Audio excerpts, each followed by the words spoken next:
விதிக்கு உட்பட்டது தான் இந்த ஸ்தூல தேகம். பசி இருக்கத்தான் செய்யும். உடம்புன்னு இருந்தா பசி இருக்கத்தான் செய்யும். உடம்புன்னு இருந்தா பிணி இருக்கத்தான் செய்யும்.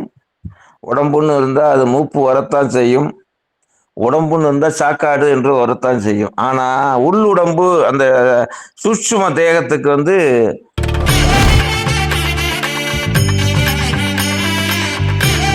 ஆன்மீக மெய்யன்பர்கள் அனைவருக்கும் நல்லாசிகளை தெரிவித்துக் கொள்கிறோம்.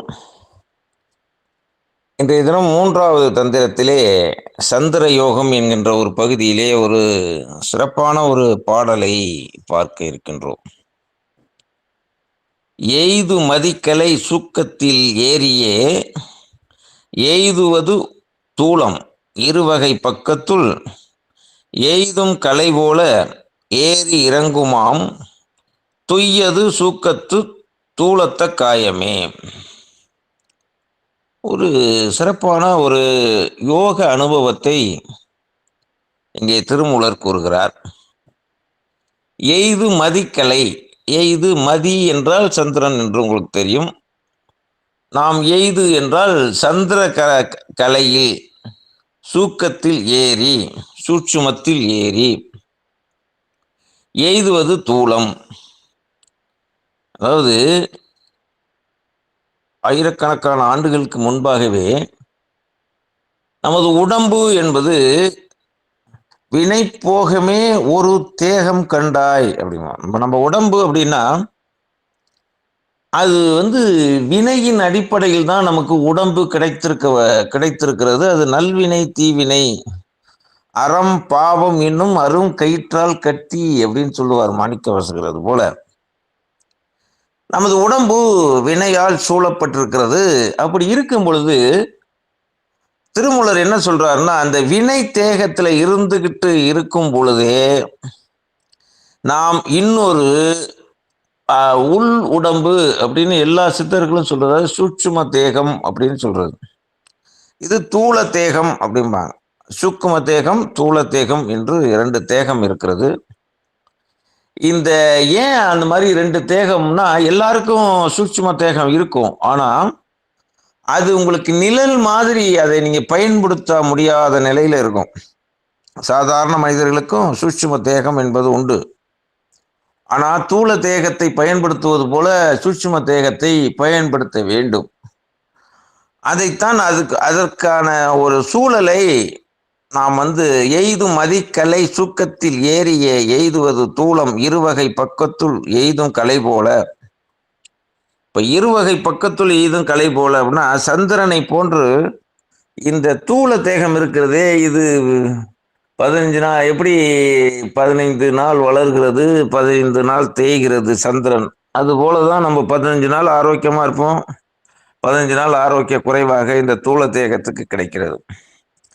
இதை ஒரு நிரந்தர தேகத்தை நாம் உருவாக்கி கொள்ள வேண்டும். அப்ப தவத்தில் ஒரு யோகி என்ன செய்கிறார் என்றால், தூள தேகத்தில் இருக்கும் பொழுது அந்த ஓடம் உள்ள போதே உறுதி பண்ணி கொள்ளலாம் அப்படின்னு ஒரு சித்தர் சொல்லுவார். ஓடம் அப்படின்னாலே நம்ம உடம்பு, இந்த உடம்பு இருக்கிற பொழுதே நிலையான ஒரு உடம்பு உள் உடம்பை உருவாக்கி கொள்ள வேண்டும்.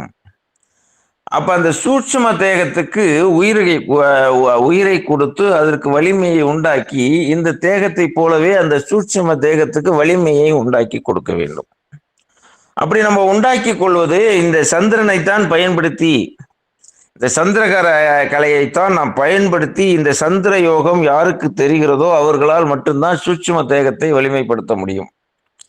இதை பற்றி நீங்க தெளிவா தெரிஞ்சுக்கணும்னா, நீங்க உள்ளுடம்பின் பயன் அப்படின்னு ஒரு 10 பாடல் இருக்கிறது ஔவை குரல்ல. அதை பார்த்தீங்கன்னா அதுல இருக்கும். கற்கலாம் கேட்கலாம் கண்ணார காணலாம் முற்று உடம்பாலாய உணர்வு அப்படின்னு அது தொடங்கும். அது முதல் பாடல் அப்படிதான் வரும். கற்கலாம் கேட்கலாம் கண்ணார காணலாம். இந்த உள்ளுடம்பு அப்படிங்கிறது எப்படி நம்ம ஸ்தூல தேகம் இருக்கிறதோ அதை போலவே நாம் அந்த சூட்சும தேகத்தில் இருந்து நாம இந்த தூள தேகத்தை நாம் பார்க்க முடியும். இப்ப தூள தேகம் அப்படின்னா இதற்கு பசி பிணி மூப்பு மரணம் என்கின்ற ஒரு விதிக்கு உட்பட்டது தான் இந்த ஸ்தூல தேகம். பசி இருக்கத்தான் செய்யும். உடம்புன்னு இருந்தால் பசி இருக்கத்தான் செய்யும். உடம்புன்னு இருந்தால் பிணி இருக்கத்தான் செய்யும். உடம்புன்னு இருந்தால் அது மூப்பு வரத்தான் செய்யும். உடம்புன்னு இருந்தால் சாக்காடு என்று வரத்தான் செய்யும். ஆனால் உள்ளுடம்பு அந்த சூட்சும தேகத்துக்கு வந்து பசி பிணி மூப்பு சாக்காடு என்கின்ற அந்த நிலைப்பாடு அதுக்கு கிடையாது. அப்ப எந்த ஸ்தூல உடம்பு என்ன மாதிரி இருக்கிறதோ அதான் ஓடம் உள்ள போதே உறுதி பண்ணி கொள்ளலாம் அப்படின்னு சித்தர்கள் சொல்றாங்க. இந்த ஓடம் இருக்கும்போது உறுதி பண்ணி கொள்ளலாம்னா அந்த ஸ்தூல தேகத்தை வைத்துக்கொண்டு சூட்சும தேகத்தை நீங்கள் உண்டாக்கி கொள்ள வேண்டும். அதுதான் சந்திர யோகம் அப்படிங்கிறாரு இங்க. சூக்கத்தில் ஏறிய எய்துவது தூளம் இருவகை பக்கத்துள் எய்தும் கலை போல ஏறி இறங்குமாம் துய்யது சூக்கத்து தூளத்த காயமே. துய்யது சூக்கத்து தூளத்த காயமே.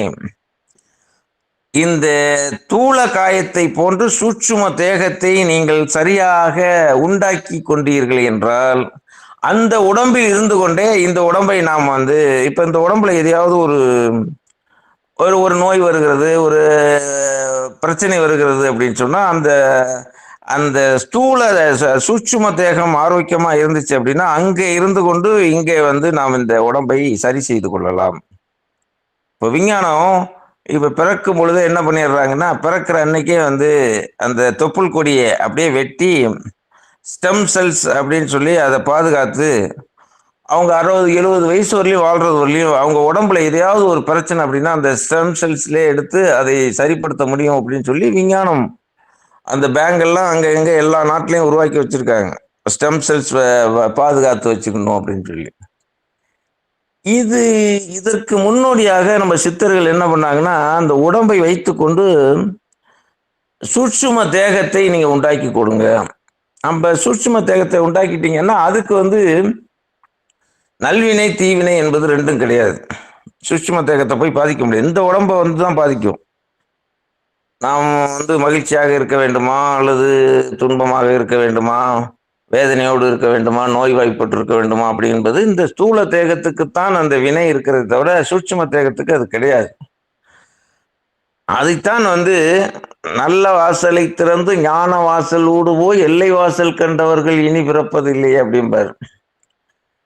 அப்ப இந்த உன் வீட்டுக்குள்ளேயே யூகம் இருக்கையில் ஓடித்திருகிறாய் ஞான பெண்ணு பல பாடல்கள் இருக்கு. நம்ம உடம்புங்கிற வீடு மாதிரி இன்னொரு வீடை நீங்கள் வந்து சூட்சும தேகத்தில் நீங்கள் கட்டிக்கொள்ள வேண்டும் என்பதுதான் துய்யது சூக்கத்து தூளத்த காயமே. இந்த தூள காயம் போன்று சூட்சும தேகத்தை நீங்கள் உண்டாக்கி கொள்வீர்கள் என்றால் அந்த தேகத்துக்கு வயோதிகம் என்பது வராது. பசி பிணி மூப்பு மரணம் என்கின்ற ஒரு நான்கும் அதை எட்டாது. அதை வைத்துக்கொண்டே உங்களுடைய உடம்பை நீங்கள் வந்து சரி செய்து கொள்ளலாம். எப்பவுமே அது பாருங்க, இப்போல்லாம் வந்து இப்போ எவ்வளவோ விஞ்ஞானங்கள்லாம் வந்து வளர்ந்து கொண்டு இருக்கிறது. அதில் வந்து அந்த ஸ்டெம் செல்ஸ் டெக்னாலஜியாக இருந்தாலும் சரி, அது குவாண்டம் என்டாங்கிள்மெண்ட் அப்படின்னு சொல்றாங்க. ஒரு இடத்துல இருந்து, ஏன்னா பிரபஞ்சம் உருவாகும் பொழுது எல்லாம் ஒரே அணுக்களால் ஆனது தான். அது பிரிஞ்சு பிரிஞ்சு இருக்கிறோம். ஒரே ஒரு பிரபஞ்சம் பிரிஞ்சு தனித்தனியாக இருக்கு. இந்த பிரபஞ்சத்தில் இருக்கிற அத்தனை அணுக்களும் ஒரே மூலக்கூறுகளால் ஆனதுதான். அப்ப ஒரு ஒரு அணுவும் இன்னொரு அணுவும் இடைப்பட்டு பல கோடி மைல்கள் இருந்தாலும் அது இரண்டுக்கும் தொடர்பு இருக்கிறது. இப்ப சந்திரமண்டலத்துல ஒரு ஒரு பொருளை அங்கேருந்து பிரிச்சு அந்த ஒரு அணுக்களை இங்க கொண்டு வந்தீங்கன்னா இந்த அணு நகர்ந்துச்சு அப்படின்னா சந்திரமண்டலத்தில் இருக்கிற அணு நகரும். அதான் குவாண்டம் என்டாங்கிள்மெண்ட் அப்படின்னு சொல்றாங்க. ஒன்னோட ஒன்று தொடர்பு, ஒரு அணுக்களும் தொடர்பில் இருக்கிறது. அதை போலத்தான் நம்மளுடைய ஸ்தூல காயத்துக்கு எதையாவது ஒன்று அப்படின்னா சூட்சும காயத்தில் அது வெளிப்படும். அப்ப நம்ம தூள காயத்தில் ஏதாவது ஒரு பிரச்சனை அப்படின்னா சூட்சும தேகத்தில் இருந்தபடி நம்ம தூள தேகத்தை நாம் சரி செய்து கொள்ளலாம். ஆகவே நாம் வந்து சூட்சும காயத்தை உண்டாக்கி கொள்ள வேண்டும். துய்யது சூக்கத்து தூளத்த காயமே. இந்த சந்திரகலையை பயன்படுத்தி நீங்கள் வந்து ஸ்தூல தேகத்தை போலவே சூக்கும தேகத்தை உண்டாக்கி கொள்ளுங்கள். அதுதான் சந்திர யோகம். சந்திர யோகத்தை பயில வேண்டும். அது ஒரு வித்தை. அப்ப சந்திர யோகம் பயிலணும் அப்படின்னாக்கா நம்ம உடம்பை விட்டு உயிரை பிரித்து பழக வேண்டும். அப்பதான் சூட்சும தேகத்தை உண்டாக்கிட முடியும். அது ஒரு மாபெரும் ஒரு வித்தை. இதை இந்த பாடலிலே மிக சிறப்பாக சொல்லியிருக்கிறார். எய்து மதிக்கலை சுக்கத்தில் ஏறியே எய்துவது தூளம். சுக்கத்தில் ஏறி தூளத்தை பார்ப்பது போல இருவகை பக்கத்துள் எய்தும் கலை போல ஏறி இறங்குமாம் துய்யது சுக்கத்து தூளத்த காயமே என்று திருமூலர் கூறுகிறார். ஆக நம்ம சித்தர்கள்லாம் கண்ட உண்மைகளை இன்றைக்கு விஞ்ஞானம் அது ஏன்னா பல கோடி கிலோமீட்டருக்கு அந்த பக்கம் இருக்கிற அணுவும் பல கோடி கிலோமீட்டருக்கு இந்த பக்கம் இருக்கிற அணுவும் தொடர்பில் இருக்கிறது. இப்போ திடீர்னு ஒரு இதில்